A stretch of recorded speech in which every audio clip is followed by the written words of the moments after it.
ओम शांति।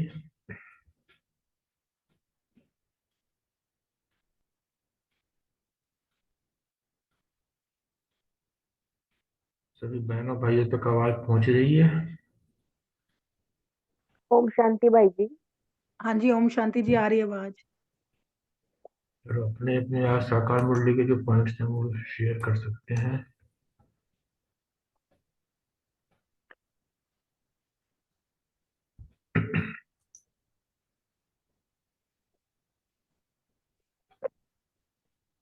ओम शांति जी।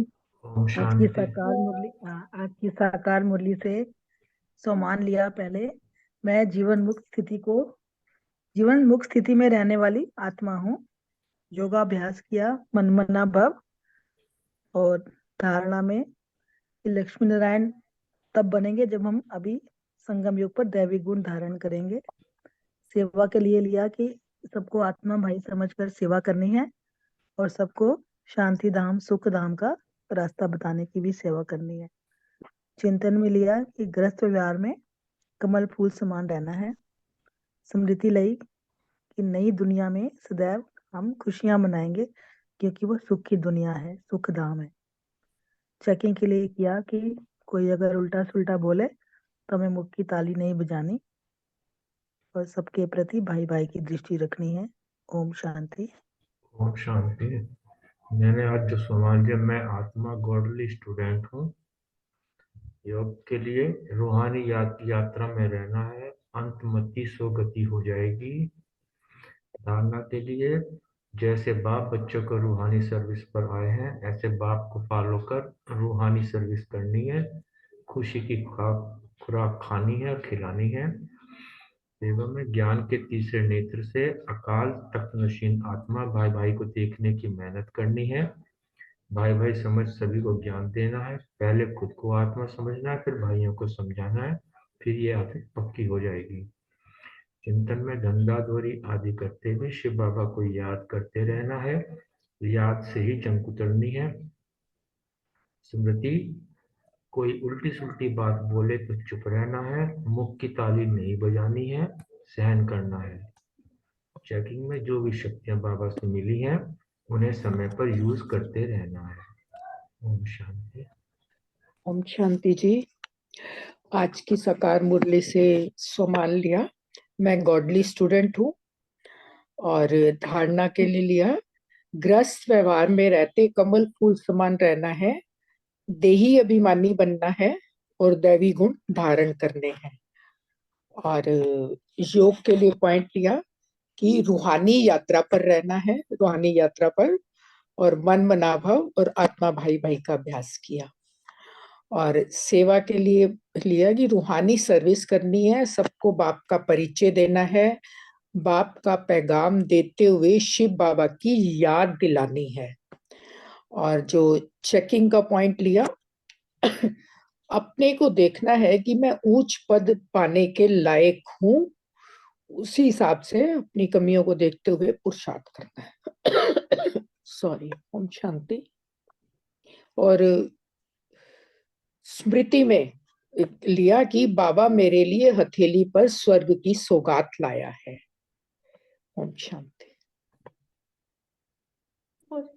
ओम शांति। मैं बोल दूं? मैं बोलो। हाँ जी।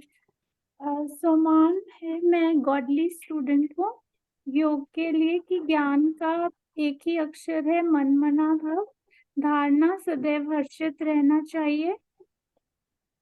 स्मृति, ज्ञान योग की रूहानी खुराक, ज्ञान योग की रूहानी खुराक एक दो को खिला सबकी खातिरी करनी है। चिंतन है, ज्ञान के तीसरे नेत्र से अकाल तख्त नशीन आत्मा भाई को देखने की मेहनत करनी है। और स्मृति है, रूहानी सर्जन ज्ञान योग की फर्स्ट क्लास वंडरफुल खुराक खिलाते हैं।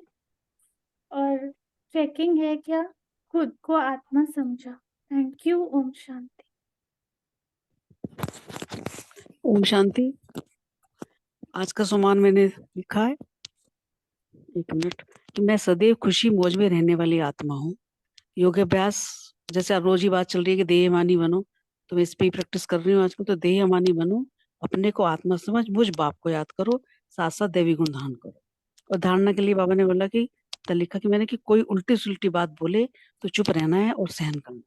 सेवा में कि मुझे शरीरत पर सभी की रूहानी खातिरी करनी है और सच्ची सच्ची खुश खैरावत से बाबा का परिचय देना है।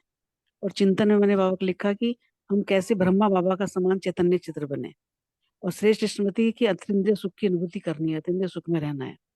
और आज का चेकिंग पॉइंट में देख रखा है कि मैं जो हूँ उच्च पद पाने लायक हूँ, ये अपने आप को मुझे देखना है। ओम शांति। ओम शांति। आज मैंने सामान रखा, मैं महावीर हूँ। और दूसरा जो योग अभ्यास था, योग अभ्यास में बाबा ने बोला था आज मासुक आशिक की तरह याद रखना है और शांति धाम सुख धाम को याद करना है। और तीसरी चीज जो बाबा ने बताया था धारणा के लिए कि उल्टी सुल्टी बात बोले कोई चुप रहना है और आत्मा भाई को देखने का प्रैक्टिस करनी है धारणा में। और चौथा जो था सेवा के लिए, ये रूहानी खातिरी करना है, मीन्स ज्ञान योग से सबको बाप का परिचय देना है। और पांचवा था जो अपना स्मृति के रखा कि वह मेरा जो कभी सुना नहीं था, जब पढ़ा था, वो बाबा बेहद का बाबा मुझे पढ़ा रहा है, तो खुशी ही खुशी है, तो ये स्मृति में रखा। और छठा था जो चिंतन के लिए student life is the best life, उसके ऊपर चिंतन किया। और सातवां चेकिंग तो चार्ट अभी रात को देखे फिर सोएंगे। ओम शांति। ओम शांति। आज का सम्मान मैंने लिया, मैं गॉडली स्टूडेंट हूँ और मैं महावीर हूँ। और योग अभ्यास रूहानी ड्रिल, खुद को रूह समझ दूसरे को रूह देखने की ड्रिल। और धारणा देही अभिमानी बनना है, दैवी गुण धारण करना है। और सेवा की पॉइंट आत्मा भाई समझ सभी को ज्ञान दिया और भाइयों को समझाना है, पहले खुद को आत्मा भाई समझना है। I am on God fatherly service. और चिंतन 21 जन्म मौज पे रहने की ये जबरदस्त खुराक है। ज्ञान योग की फर्स्ट क्लास वंडरफुल खुराक बाबा खिलाते हैं। और स्मृति अपने को आत्मा समझ भाई भाई को देखना है, ये स्मृति रखी। और चेकिंग पॉइंट रूहानी सर्विस करते हैं, उच्च पद पाने लायक है या नहीं, वो चेकिंग करें। ओम शांति।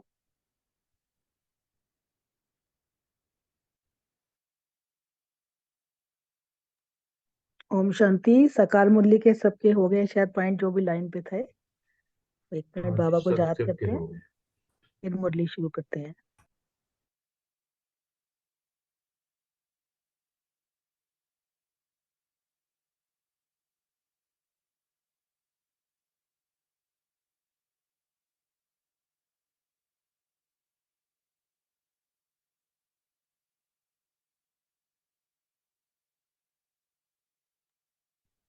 ओम शांति। आज 10 दिसंबर 1978 की मुरली है, इसका पार्ट 2 पढ़ेंगे। मुरली का हेडिंग है विस्तार को न देख, सार अर्थात बिंदु को देखो। अभी पहले पार्ट को थोड़ा सा लेते हैं, रिवाइज करते हैं। इसमें बाबा ने मधुबन निवासियों की महिमा की है। मधुबन जो निवासी हैं वो सदा मधुरता के सागर में लहराने वाले हैं। बाबा ने कहा कि ये जो मधुबन का मतलब ही क्या है, मधुर भूमि, जिनकी वाणी में भी मधुर, कर्म में भी मधुरता है ना। बाबा ने कहा जैसी भूमि वैसी भूमि में रहने वाली मधुबन की सब महान आत्माएं हैं। तो आगे बाबा ने मधुबन को बोला कि ये संगम योगी स्वर्ग है ना। संगम योगी स्वर्ग अर्थात स्वर्ग भूमि में रहने वाले हैं मधुबन निवासी। तो बाबा ने स्वर्ग की महिमा भी करी। स्वर्ग का मतलब ही क्या है, स्वर्ग का विशेष गायन है कि सदा संपन्न, जहाँ कोई भी वस्तु हमारे खजाने में अप्राप्त नहीं है। जैसे संगम पे भी कहते हैं ना, जब से हम बाबा के बने, ब्राह्मण बने, तो अप्राप्त वस्तु नहीं कोई ब्राह्मणों के खजाने में, यानी कि इच्छा मात्रम अविद्या, यानी कि सदा तृप्त आत्माएं हैं। आगे बाबा ने एग्जाम्पल दिया कि मधुबन की जो महिमा है ना, कि ऐसे संस्कार बने बने हैं जैसे कि साकार रूप में लक्ष्य स्वरूप सबके आगे मधुबन है, तो सब कॉपी किसको करते हैं? मधुबन को करते हैं। आगे बाबा ने बोला कि मधुबन में रहने वाले सदा अचल होंगे ना, क्योंकि अचल घर भी यादगार मधुबन में ही है। फिर आगे बाबा ने मधुबन को लाइट हाउस भी कहा। तो इसका सेकंड पार्ट पढ़ते हैं।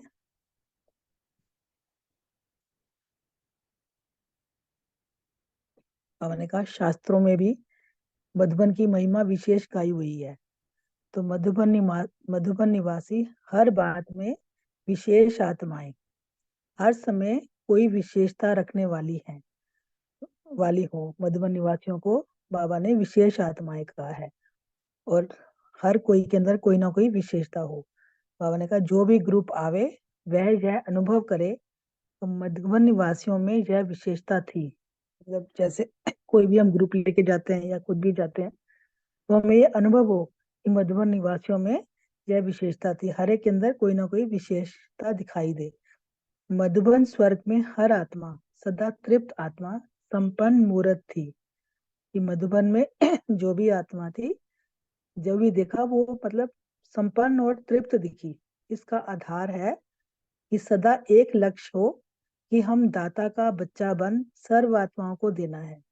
क्योंकि हम दाता के बच्चे हैं, तो हमारा लक्ष्य भी ये होना चाहिए कि दाता बन के हमको सब कुछ देना है, सबको कुछ ना कुछ देते रहना है, ना कि लेना है। ये नहीं कहना कि यह करे तो मैं करूं, नहीं, पहले मैं। हर एक दातापन की भावना रखे तो सब देने वाले अर्थात संपन्न आत्मा हो जाएंगे। जब हमारे अंदर देने की भावना होती है तो हम संपन्न आत्मा हो जाएंगे। संपन्न नहीं होंगे तो कभी दे नहीं सकेंगे। जो भरपूर नहीं होता वो कभी दे नहीं सकता। बाबा ने बोला अगर हम संपन्न नहीं होंगे तो कुछ दे भी नहीं सकेंगे। तो जो संपन्न आत्मा होगी वह सदा तृप्त आत्मा जरूर होगी। जो संपन्न होते हैं, भरपूर होते हैं, वो सदा संतुष्ट तृप्त होते हैं, उनको कोई इच्छा नहीं होती लेने की। आगे बाबा ने कहा मैं देने वाला दाता का बच्चा हूँ, देना ही लेना है। हमेशा अपने को दाता का बच्चा, जैसे भगवान के बने हैं तो वो दाता है ना, तो हम भी उसके बच्चे कौन है? मास्टर दाता। तो बाबा ने बोला देना ही लेना है, जितना देना उतना लेना ही है। प्रैक्टिकल में लेने वाला नहीं, लेकिन देने वाला बनना है। बाबा ने बोला लेना किसी से नहीं है, सबको कुछ ना कुछ देते जाना है, हमें देने वाला बनना है। दातापन की भावना सदा निर्विघ्न इच्छा मात्रम अविद्या की स्थिति का अनुभव कराती है। जब देने की भावना होती है ना, तो वो हमेशा निर्विघ्न रहता है। तो उसकी स्थिति कैसी होती है? मन की इच्छा मात्रम अविद्या की स्थिति का अनुभव कराती है। सदा एक लक्ष्य की तरफ ही नजर रहे, वह लक्ष्य है बिंदु। बाबा ने हमें लक्ष्य क्या दिया है कि बिंदु बनना है, बिंदु बनकर बिंदु को देखना है और बिंदु ही लगाना है। एक लक्ष्य अर्थात बिंदी की तरफ सदा देखने वाले, बिंदी अर्थात शिव बाबा, अन्य कोई भी बातों को देखते हुए भी नहीं देखे। बाबा ने कहा ना हमारी नजर जो है वो सिर्फ बाबा को देखना है ना। बाबा ने जो कहा, बाबा ने जो सिखाया, जो धारणाएं दी, बाबा ने बोला सिर्फ बिंदी को देखना है और किसी भी बातों को नहीं देखना। नजर एक बिंदु की तरफ ही हो। जैसी यादगार रूप में भी दिखाया है कि मछली की तरफ नजर नहीं थी, लेकिन आंख की भी बिंदु में थी, है ना। जैसे वो दिखाते हैं ना अर्जुन को जब दिया था निशाना, तो वो कहते हैं मछली क्या है? विस्तार। तो हमें इसको तो ना आंख में भी जो उसकी बिंदु थी ना, उस पे नजर। तो मछली है विस्तार और सार है बिंदु। तो विस्तार को नहीं देखा, लेकिन सार अर्थात एक बिंदु को देखा। ये एग्जाम्पल दिया ना बाबा ने। इसी प्रकार अगर कोई बातों के विस्तार को देखते हैं तो विघ्नों में आते और सार अर्थात एक बिंदु रूप स्थिति बन जाती और फुल स्टॉप अर्थात बिंदु लग जाती। अगर हम ज्यादा विस्तार में जाते हैं तो बाबा ने कहा फिर विघ्नों में आ जाते हैं, और अगर हम सार को देखें हमारी स्थिति बिंदु रूप बन जाती है तो फुल स्टॉप लग जाती है। कर्म में भी फुल स्टॉप अर्थात बिंदु, स्मृति में भी बिंदु अर्थात बीज रूप स्टेज हो जाती है। यह विशेष अभ्यास करना है। विस्तार को देखते भी ना देखें, सुनते हुए भी ना सुने। यह प्रैक्टिकल अभी से चाहिए। बाबा ने बोला कि विस्तार को ना देखें, सुनते हुए भी नहीं सुनना, देखते हुए भी नहीं देखना। ये प्रैक्टिस बाबा ने बोला ये अभी करनी है, संपूर्ण करना है ना। तब अंत के समय चारों ओर की हलचल की आवाज जो बड़ी दुखदायी होगी, दृश्य भी अति भयानक होंगे, क्योंकि बाबा ने तो बता ही दिया ना कि आने वाला समय क्या है। तो बाबा ने बोला इतनी चारों तरफ हलचल होगी, दुखदायी होगी, दृश्य भी भयानक होंगे। अभी की बातें उसकी भेंट में तो कुछ भी नहीं है। बाबा ने कहा अभी तो जो परिस्थितियां वो तो कुछ भी नहीं है, आने वाला समय बड़ा भयानक है। और अगर अगर अभी से ही देखते हुए ना देखना, सुनते हुए ना सुनना, यह अभ्यास नहीं होगा तो अंत में इस विकराल दृश्य को देखते एक घड़ी के पेपर में सदा के लिए फेल मार्क्स मिल जाएगी। अगर हमने ये अभ्यास अभी नहीं रखा, पक्का नहीं किया, तो बाबा ने कहा कि अंत में जब इतने भयानक दृश्य दिखेंगे ना, तो फिर फेल होने की संभावना है। तो इसलिए बाबा ने बोला कि यह विशेष अभ्यास चाहिए। ऐसी स्टेज हो जिसमें साकार शरीर भी आकारी रूप में अनुभव हो। बाबा ने तो इतनी तक कह दिया कि जो हमें अपना शरीर है ना वो भी ना दिखे, वो भी आकारी रूप में अनुभव हो। जैसे आकार रूप में देखा, साकार शरीर भी आकारी फरिश्ता रूप अनुभव किया ना। जैसे ब्रह्मा बाबा फरिश्ता जब बने तो उनको अपना शरीर का भान बिल्कुल खत्म हो गया था, फरिश्ता तभी अनुभव किया ना। चलते फिरते कार्य करते आकारी फरिश्ता अनुभव करते थे।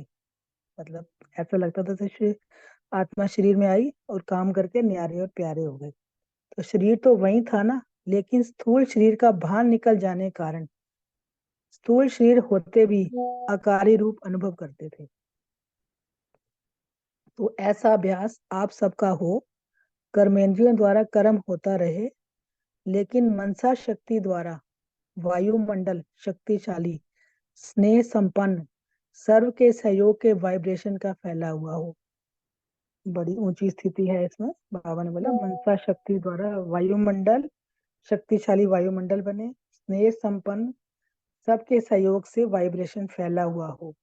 जिस भी स्थान पर जाएं तो यह फरिश्ता रूप दिखाई दे।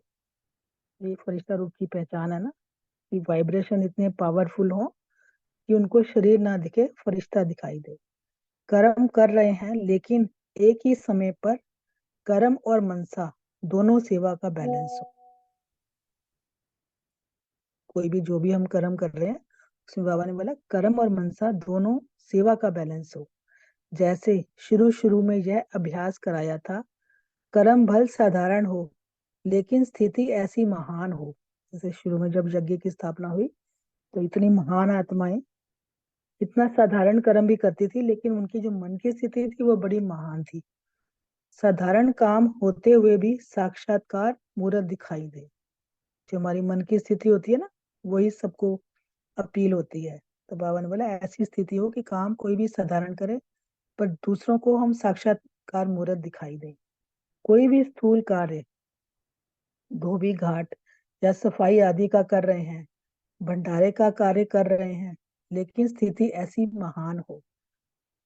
डिपेंड करता है ना हम किस मन स्थिति में होके काम कर रहे हैं। अगर हमारे मन की स्थिति ऊंची है, संतुष्ट है, ऊंची स्थिति में कार्य है, तो जो साधारण कार्य ना वो भी हमें अच्छी वाइब्स लोगों को महसूस होती है। ऐसा भी समय प्रैक्टिकल में आवेगा जो देखने वाले यही वर्णन करेंगे कि इतनी महान आत्माएं फरिश्ता रूप और कार्य क्या कर रही हैं। बाबा ने बोला ऐसा समय जल्दी आने वाला है जब लोगों को महसूस होगा कि ये महान आत्माएं फरिश्ता रूप क्या कार्य कर रही हैं। कार्य साधारण और स्थिति अति श्रेष्ठ। कार्य कोई भी कर रहे हो साधारण सा, पर अपनी जो स्थिति है वो श्रेष्ठ होनी होगी। जैसे सतयुगी शहजादियों की आत्माएं जब आती थी तो वह भविष्य के रूप प्रैक्टिकल में देखते हुए आश्चर्य खाती थी ना। बाबा कह रहे हैं जब सतयुगी आत्माएं, शहजादी आत्माएं जब आती है ना, तो भविष्य के रूप को प्रैक्टिकल में देखते हुए आश्चर्य खाती थी ना कि इतने बड़े महाराजे और कार्य क्या कर रहे हैं। विश्व महाराजा और भोजन बना रहे हैं। से ब्रह्मा बाबा ने सारा कार्य अपने हाथ से करके बच्चों को सिखाया ना।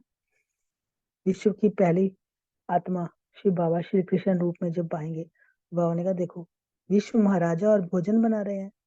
वैसे ही आने वाली आत्माएं यह वर्णन करेंगी कि हमारे इतने श्रेष्ठ पूज्य इष्ट देव और यह कार्य कर रहे हैं। चलते फिरते इष्ट देव या देवी का साक्षात्कार स्पष्ट दिखाई दे।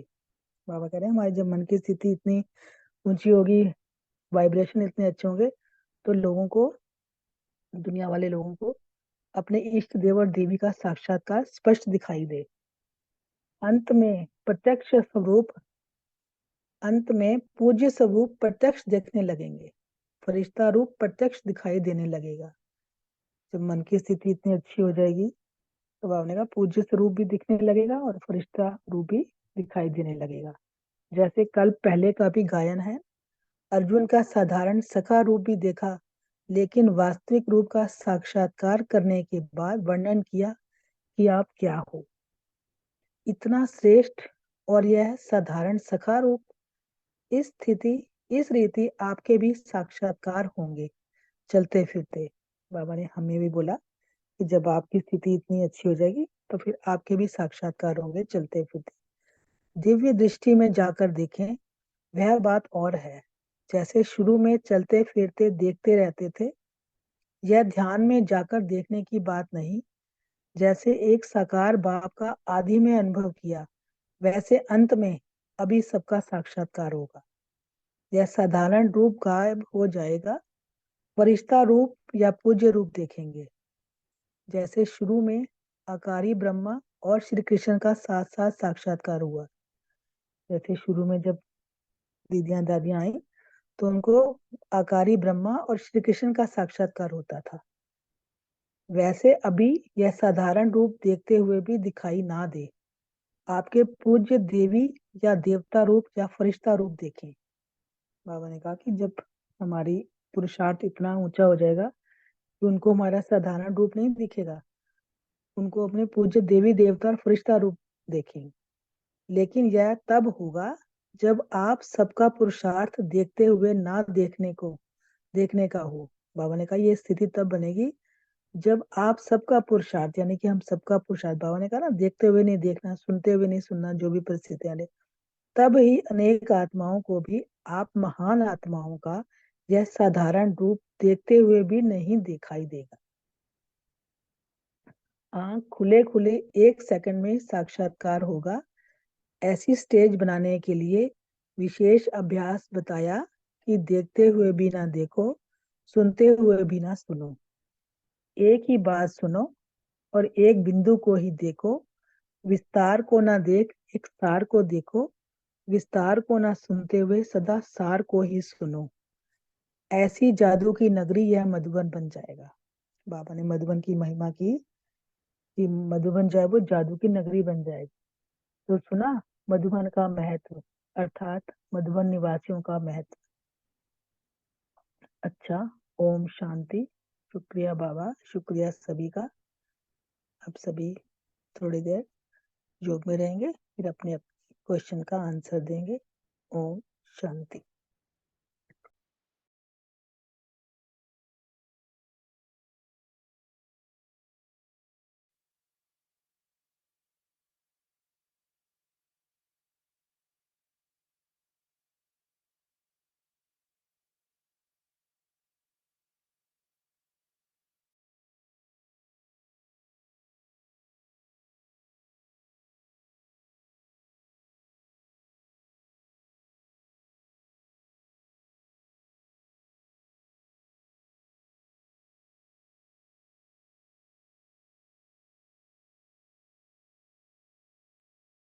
ओम शांति। पहला क्वेश्चन अशोक भाई, प्रीति बहन और रोमा बहन से है। प्रीति बहन तो शायद नहीं है, अशोक भाई आंसर करेंगे। ओम शांति। ओम मधुबन शांति। की और आत्मा सदा तृप्त और आत्मा संपन्न मूर्त है।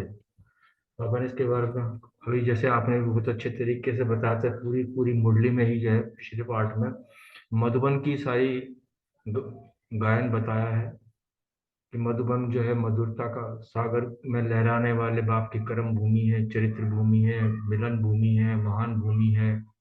और मधुबन का अर्थ बताया था कि मधुर भूमि, वृत्ति में भी मधुरता, वाणी में भी मधुरता, कर्म में भी मधुरता। और वहां रहने वाली जितनी भी आत्माएं वो भी सब मधुर ही हैं, मधुर महान आत्माएं ही हैं। और देखा जाए तो मैं तो इसको कहता हूँ कि चैतन्य देवी देवताएं देखने हो तो मधुबन में देखो। तो शास्त्रों में मधुबन की विशेष महिमा तो गाई हुई है, लेकिन कौन से मधुबन की है ये अभी जो है लोगों को मालूम नहीं। तो सिर्फ ब्राह्मण बच्चे जो बनते हैं, ब्रह्मा कुमार कुमारियां, उनको ही मधुबन की महिमा विशेष तौर पर जो है पता है। मधुबन में जो है हर मधुबन वासी जो है, हर आत्मा जो है वहाँ स्वर्ग का अनुभव करती है, अर्थात सभी आत्माएं तृप्त और संपन्न है, क्योंकि उनका सबका एक ही लक्ष्य है कि हम दाता के बच्चे हैं और सर्व आत्माओं को हमने जो है बाबा से जो हमें मिला वो हमें देना है। क्योंकि मन में एक ही भाव है कि इसमें देना नहीं, देना ही लेना है। बाबा ने एक मूल मंत्र बताया हुआ है। कभी भी उनके मन में ये ख्याल नहीं आता कि ये करे तो मैं करूं, नहीं, मैं दाता का बच्चा हूँ, मुझे देना ही देना है। हर एक के मन में जो है दातापन की भावना है, क्योंकि बाबा ने एक चीज हमें सिखा दी, दोगे तो तुम संपन्न बन जाओगे। तो यही भाव रहता है कि देने की भावना अगर हम रखेंगे तो संपन्न आत्मा बन जाएंगे। क्योंकि अगर हमारे अंदर देने की भावना नहीं होगी तो संपन्नता भी महसूस नहीं करेंगे।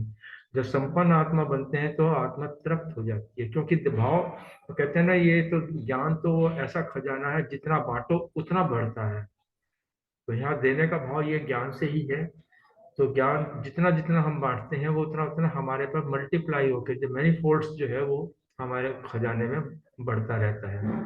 इसी प्रकार बाबा ने कहा कि मुझे तो देने वाला है। और बाबा ने हम बच्चों को भी यही धारणा के लिए बताते हैं कि देने वाला बनना है तुम्हें, क्योंकि देने वाले के अंदर जो है जो भावना होती है सदा निर्विघ्न रहती है, उनके अंदर हमेशा जो इच्छा मात्रम अविद्या की स्थिति रहती है। क्योंकि भाव एक ही है कि हम दाता के बच्चे हैं और मुझे बाप का जो है श्रीमत पर चलकर देना ही देना है। ओम शांति। थैंक यू अशोक भाई, बहुत अच्छे से क्लियर किया। रोमा बहन है तो वो बता सकती हैं। ओम शांति। मधुबन ओम की शांति। बहुत सुंदर बाबा ने यहाँ महिमा की। थैंक यू बलविंदर बहन, बहुत सुंदर आपने भी एक्सप्लेन किया। सभी का शुक्रिया। और मधुबन में जो होता है, मतलब बाबा कहते हैं उसके लिए गायन है इच्छा मात्रम अविद्या, क्योंकि लाइफस्टाइल ही बाबा ने ऐसा बना दिया ना, सिंपल लिविंग, हाई थिंकिंग, है ना। कुछ मतलब जो जो लाइफस्टाइल दिया, चाहे वो पहनना हो, खाना हो, उठना हो, जागना हो, मतलब जैसे बाबा ने एग्जाम्पल सेट किया, जो बाबा की कुटिया बनी हुई है और जो बाबा का कमरा बना हुआ है बिल्कुल सिंपल है। नहीं तो किसी भी ऐसे स्थान पर, स्पिरिचुअल प्लेसेस पर हम विजिट करते हैं तो वो कितने ब्यूटिफाइड होते हैं, चाहे कोई गुरुद्वारा हो, टेम्पल हो, मॉस्क हो, कोई भी ऐसा स्थान हो, जैसे किसी भी रिलीजन से हो, जैसे लोटस टेम्पल ही देख लो, तो उसकी मतलब उसकी ब्यूटी देखने लायक होती है, जो जो जिसने भी जब भी उसको बनवाया। लेकिन बाबा का कमरा बिल्कुल सिंपल, और कुटिया तो ऐसी है कि मतलब उस मतलब वो कंप्लीट, अगर कोई वहां रहता है ना, चारों तरफ एक गार्डन है, बीच में वो कुटिया है, उसमें कुछ और नहीं है ना। पर्ण कुटीर जैसे वो बनी हुई है। अभी तो फिर भी कुछ जैसे मॉडिफिकेशंस हो गए हैं बाबा के टाइम में, तो जैसे बारिश का पानी भी उसमें पत्तों से छन के जो है आ जाता था। तो टोटल जैसे नेचुरोपैथी है, मिट्टी से जुड़े हुए थे बाबा एकदम, और इसीलिए इतनी लंबी उम्र तक हमेशा हेल्दी रहे, जाते जाते भी क्लास करा कर गए। तो जो वहाँ रहते हैं वो भी वो लाइफस्टाइल को समवॉट फॉलो करते हैं, तो उनकी मतलब रिक्वायरमेंट्स ही नहीं है ना उस लाइफस्टाइल में, नीड्स ही बहुत, थोड़ी सोचना ही नहीं है आपने पहनना क्या है ना, खाना क्या है, जो सबके लिए बनता है वही खाना है ना। कुछ ये नहीं कि खुद लगे हुए हैं अपना बनाने, हालांकि ऑप्शंस हैं, खोले हुए हैं, लेकिन सेवाओं में सब व्यस्त होते हैं, जो मिलता है खाते हैं, मस्त रहते हैं, और जैसा अन्न वैसा मन है सबका, मीठी वाणी बोलते हैं, तो सभी तृप्त हैं, संपन्न हैं। और सेवाएं दे रहे हैं और अपनी जो है प्रारब्ध बना रहे हैं, देने में लेना जो है समाया है। तो बाबा ने उनके लिए डबल स्वर्ग बोला है कि अभी भी वो स्वर्ग में ही हैं। और उसका कारण भी है, देखो वो इतना त्याग करके आए हैं, वो सब कुछ छोड़ के समर्पित हुए हैं। तो जैसे शिव बाबा ब्रह्मा बाबा के तन का भाड़ा देते थे ना, अंत तक भी वो तन स्वस्थ रहा और इतनी सेवा की उन्होंने तन द्वारा भी, और जाते जाते भी इतने पत्रों के उत्तर भी लिखे और सब कुछ किया। तो ऐसे ही जो सब कुछ त्याग कर वहां जाते हैं तो फिर उसका प्रत्यक्ष फल भी उनको मिलता है, उनके लिए फिर सहज हो जाता है ना, क्योंकि लाइफस्टाइल तो जब सब संगठन में बल हो रहा होता है तो सब कर रहे होते हैं तो इजीली सब हो जाता है। हमारा फिर भी ऊपर नीचे होता रहता है कि कभी कुछ है कभी कुछ है, बट वहां तो जब हम भी जाते हैं तो वो इजी होता है सारा वो रूटीन को फॉलो करना। तो यही सब बाबा समझा रहे, बाकी तो भाई जी ने और बहन ने बोला ये जो लिखा है। Thank you. ओम शांति। थैंक यू रोमा बहन, थैंक यू अशोक भाई, बहुत अच्छे से आपने मधुबन की महिमा बताई। और नेक्स्ट क्वेश्चन है अनीता बहन से। सुमन बहन, वनीता बहन, अपना क्वेश्चन शेयर करें, आंसर। मधुबन के लिए बताया कि वहां पे हमारा क्या लक्ष्य होना चाहिए। कल की मुरली में, ओम शांति, कल की मुरली में भी बाबा ने जो मधुबन को स्वर्ग कहा है और मधुबन निवासियों की भी कितनी महिमा की है। तो आज बाबा कह रहे हैं कि मधुबन स्वर्ग में ना हर आत्मा सदा तृप्त और संपन्न मूर्त थी। तो हमारा भी यही लक्ष्य होना चाहिए कि हमें तृप्त आत्मा बन और संपन्न मूर्त आत्मा बन के, क्योंकि पहले स्वयं संपन्न होंगे तभी हम दाता बन पाएंगे। तो बाबा ने कहा दाता के बच्चे हो, सर्व आत्माओं को देने वाले मास्टर दाता बन के सबको देना है और सबको तृप्त करना है। मैं दाता का बच्चा हूँ, देना ही है मुझे। बाबा ने कहा, यहाँ पे बाबा बड़ी अच्छी बात बताता है, देना ही लेना है। तो इस प्रकार फिर बाबा ने कहा दातापन की अगर तुम्हारे में भावना होगी ना तो सदा निर्विघ्न भी होंगे वो, इच्छा मात्रम कोई उनकी इच्छा नहीं होगी, उनकी स्थिति ऐसी अनुभव कराएगी उनसे। और इसमें लक्ष्य जो बताया कि सीधा बिंदु शिव बाबा की तरफ ही हमारा लक्ष्य होना चाहिए कि मुझे बिंदु ही बनना है और बिंदु बाप को ही याद करना है। क्योंकि जब लक्ष्य पता होता है ना, पहले देखो याद तो हम भक्ति में भगवान को तब भी करते थे, चाहे हम कृष्ण को कर रहे हैं, राम को कर रहे हैं, लेकिन याद तो उस परमात्मा को ही कर रहे थे, बिना पहचान के कर रहे थे। तो अब बाबा ने पहचान दे दी है कि मैं, तुम भी एक आत्मा बिंदु हो, मैं भी आत्मा बिंदु हूँ। तो बिंदु बन बिंदु बाप को याद करना है, विस्तार में नहीं जाना, सार रूप में समा के सार को ही याद करना है। तभी हमारे जो है विघ्न, जब हम विस्तार को समेट लेंगे तो बात बढ़ेगी नहीं। जैसे आज साकार मुरली में बाबा ने यही बोला ना कि ज्यादा कोई कुछ कहे तो तुमको चुप रहना है, तो बिंदु बन जाओ। वो बाबा ने बताया कि अपने लक्ष्य की तरफ तुम्हारा होना चाहिए निशाना। ओम शांति।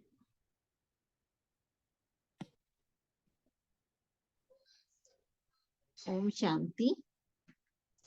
बाबा ने बताया कि हमें जो है वो दाता का बच्चा बनकर जो है वो सर्व आत्माओं को देना है, और दातापन की भावना रखेंगे तो हम जो है वो संपन्न आत्मा बन जाएंगे, और जो संपन्न आत्मा होगी वो सदा ही जो है वो तृप्त आत्मा होगी। और दातापन की भावना वाला जो है वो सदा निर्विघ्न इच्छा मात्रम अविद्या की स्थिति का जो है वो अनुभव कराती रहेगी। और हमारा जो है सबका एक ही लक्ष्य है कि हमें जो है वो बिंदु बनना है और बिंदु को ही याद करना है, और बिंदु को ही बिंदु लगाना है, बिंदु बनना है और बिंदु को ही याद करना है। और हमें जो है कोई भी बातों को देखते हुए भी नहीं देखना, नजर जो है वो एक बिंदु की तरफ ही हो। और जैसे यादगार रूप में दिखाया है कि मछली की तरफ जो है वो नजर नहीं थी, लेकिन आंख की भी बिंदु में थी। तो मछली जो है वो है विस्तार और सार है बिंदु। अगर हम कोई भी बातों के विस्तार को देखते हैं तो हम जो है विघ्नों में आते हैं, और सार अर्थात एक बिंदु रूप स्थिति, और जो है फौरन जो है फुल स्टॉप लगा देते हैं। और कर्म में भी फुल स्टॉप, और स्मृति में भी जो है हमारा यही रहे बिंदु। यही जो है हमारी ये जो है बीज रूप स्टेज है, और इसी का ही जो है हमें विस्तार कर, इसका ही जो हमें विशेष अभ्यास करना है। विस्तार को देखते हुए नहीं देखना, सुनते हुए भी नहीं सुनना, यही जो है हमें प्रैक्टिस अभी से ही करनी है। ओम शांति। थैंक यू सुमन बहन, थैंक यू वनीता बहन, बहुत अच्छे से क्लियर कर दिया आपने। वनीता बहन शायद नहीं है। नेक्स्ट क्वेश्चन रजनी बहन, रीतू बहन, शायद सुरेश बहन भी नहीं है। आप अपना क्वेश्चन शेयर कर सकते हैं।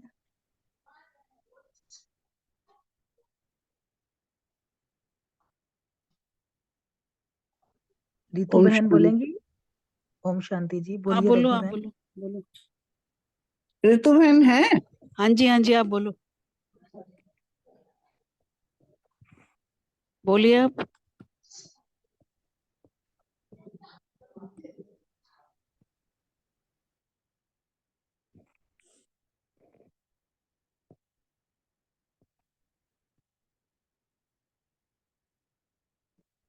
नहीं बोल रही, रजनी बहन बोलो आप।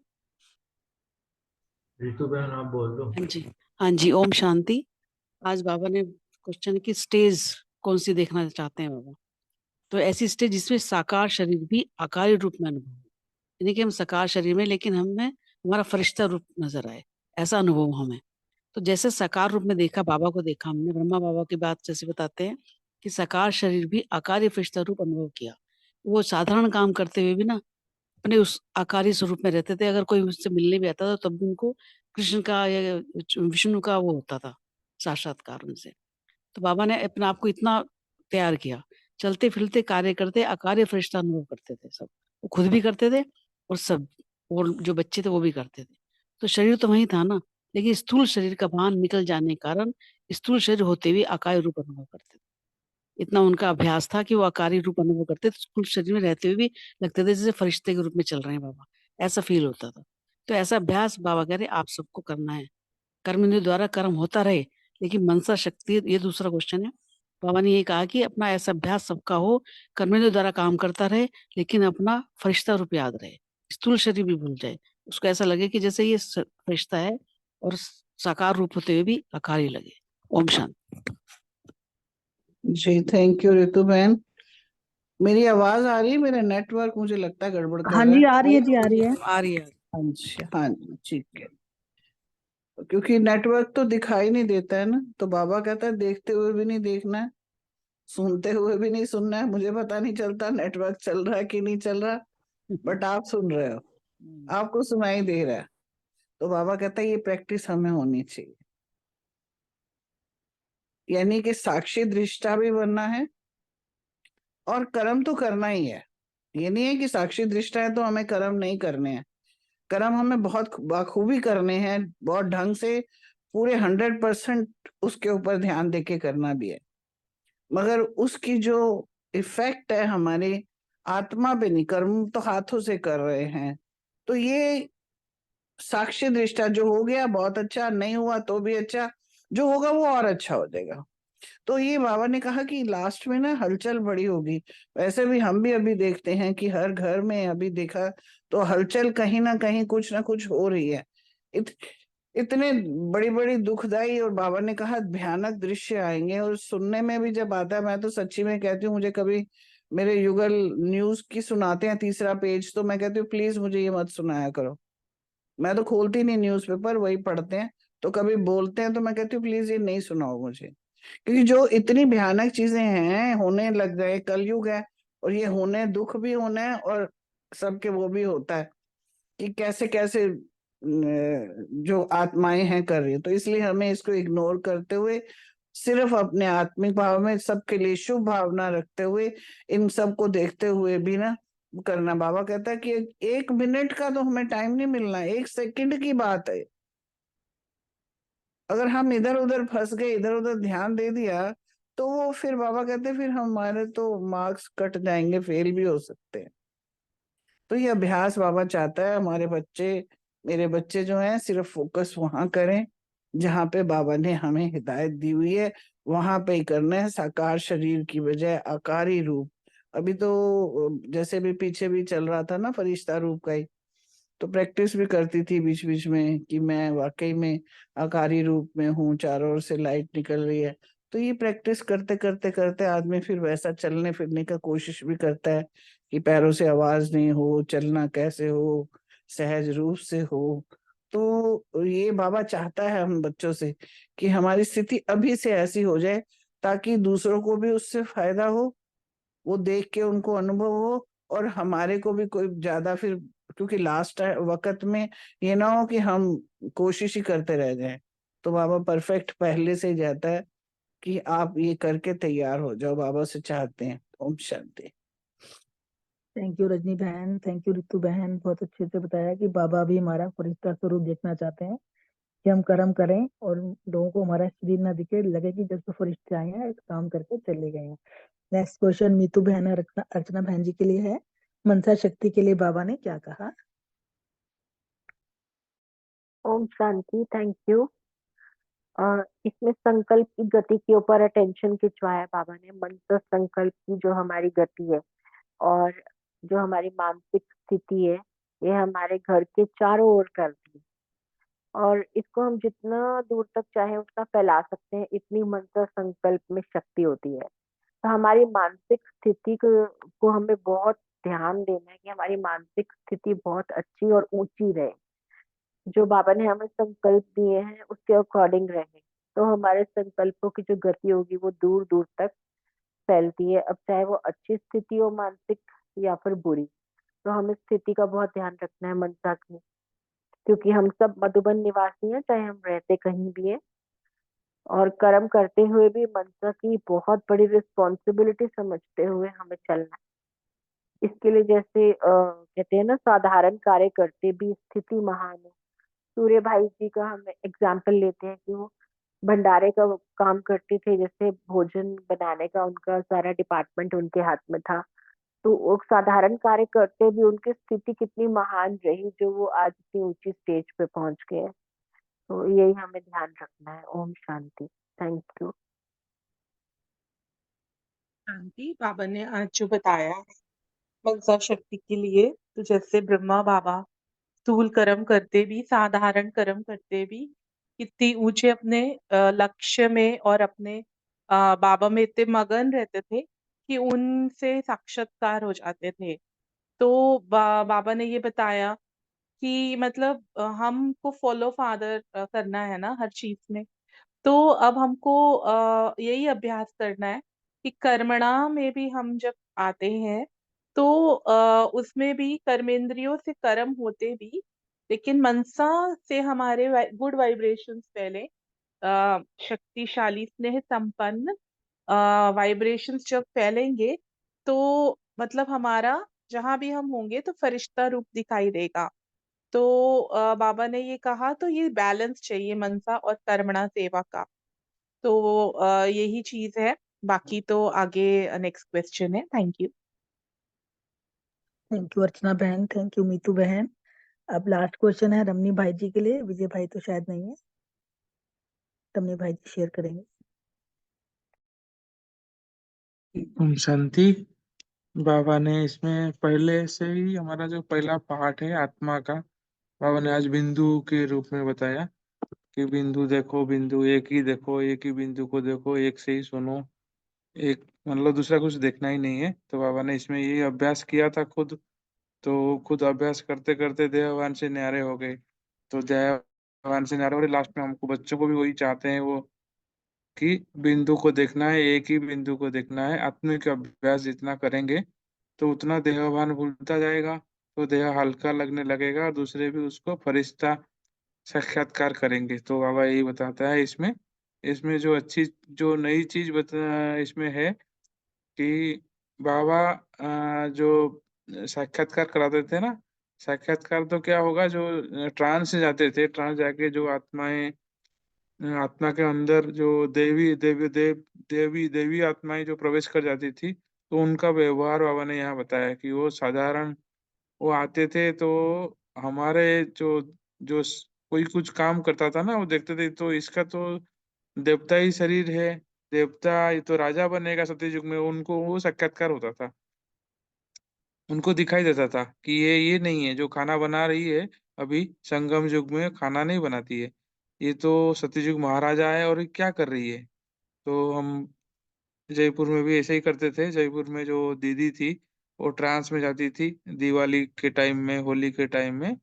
तो वो आती थी तो उसको उनको उनका चेहरा अलग होता था उस टाइम। तो उनको ये सब अच्छा नहीं लगता था कि हम ये जो कोई उसको कुछ दे रहा है, कोई कुछ दे रहा है, जो सब हम सब कैसे अभी तो फोटो खींचने लगते हैं, उस टाइम तो फोटो नहीं था, मोबाइल इतना। लेकिन इतना ज्यादा उन बस सूक्ष्म में जैसे मतलब योग युक्त होके उनके साथ जाते थे, तब वो फूल देती थी वो दीदी। तो ऐसे ये है, यहीं पे बाबा ने इसी बताया था, यही राज बताया कि जो आपका का वो है दैवी जो साक्षात्कार होता था या ट्रांस में जाते थे तो उनको ऐसे ही दिखाई देता था। तो वो बाबा ने आज बताया कि हमको बिंदु बन के रहना है, बिंदु देखना है। आत्माभिमानी का जितना अभ्यास करेंगे तो ये संभव होगा। ओम शांति। थैंक यू रमनी भाई जी, बहुत अच्छे से बताया। बाबा ने भी जैसे शुरू में, जैसे मैंने भी जब बाबा का फोटो देखा था ना, मेरे को भी श्री कृष्ण जी का ही साक्षात्कार हुआ था। उनकी फोटो में ऐसे लगा जैसे बाल्य रूप है श्री कृष्ण जी का। तो जैसे बाबा का जब स्टार्टिंग में लोगों को देखते थे ना श्री कृष्ण का, तो बाबा ने हमें भी यही बोला कि हमारे स्वरूप से भी देवी देवताओं के फरिश्ता रूप उनको दिखे। थैंक यू सभी का, बहुत अच्छे से मुरली का सबने मनन किया, चिंतन किया। शुक्रिया सभी का, शुक्रिया बाबा का। ओवर टू अशोक भाई जी।